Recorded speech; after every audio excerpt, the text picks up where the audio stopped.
हमारे इस चैनल मैथिली गंगा को लाल बटन दबाकर सब्सक्राइब करें व घंटी के निशान का बटन दबाएं ताकि सभी नए वीडियो आप तक तुरंत पहुंचे बिल्कुल मुफ्त।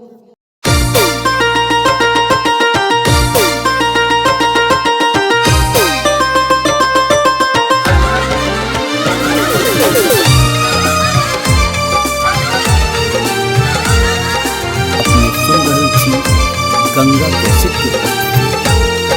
सामा खेला चलो सखी भौजी अंगना है। सामा खेला चलो सखी भौजी अंगना है। आहे भौजी अंगना है। आहे आंगन में डाला लब सजाए कि सामा चके खेला बहे। आहे आंगन में डाला लब सजाए कि सामा चके खेला बहे।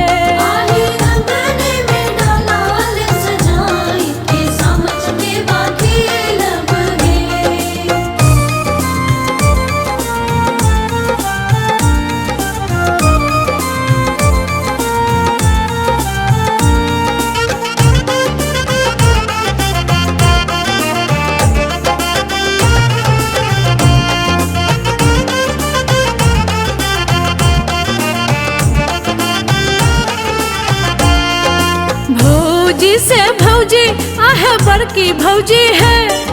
भौजी से भौजी मोरी बड़की भौजी है। आहे बड़की भौजी है। आहे चुगला के मोछ झरकाइले बैसामा चके खेला बहे। आहे आंगन में डाला लब सजाई कि सामा चके खेला बहे।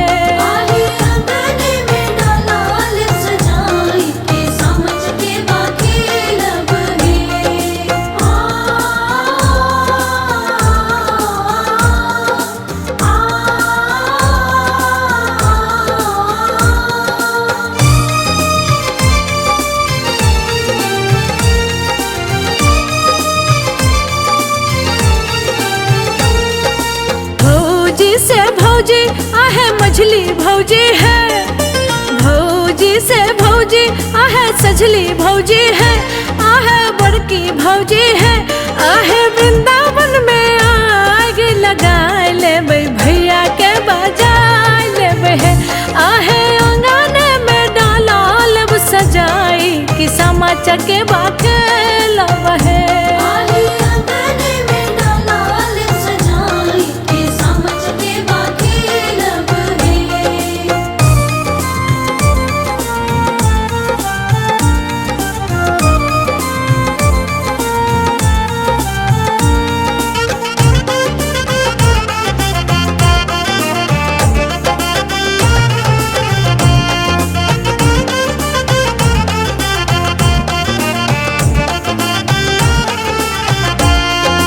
भौजी से भौजी आहे लाल भौजी है।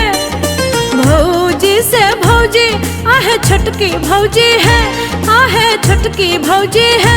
भौजी रानी के गीत सुनाए देवे भावना के बजाए लेवे। आहे आंगन में डाला लब सजाई कि सामा चके खेला बहे।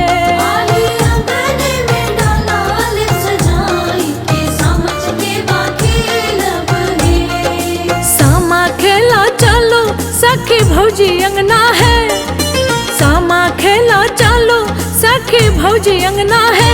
आहे भौजी अंगना है। आहे आंगन में डाला लब सजाए कि सामा चके खेला बहे।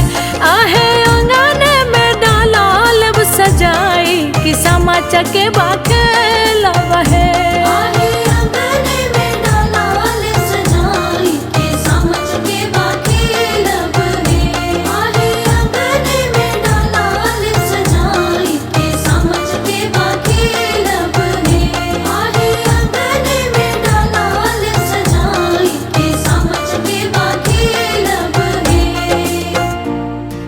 हमारे इस चैनल मैथिली गंगा को लाल बटन दबाकर सब्सक्राइब करें व घंटी के निशान का बटन दबाएं ताकि सभी नए वीडियो आप तक तुरंत पहुंचे बिल्कुल मुफ्त।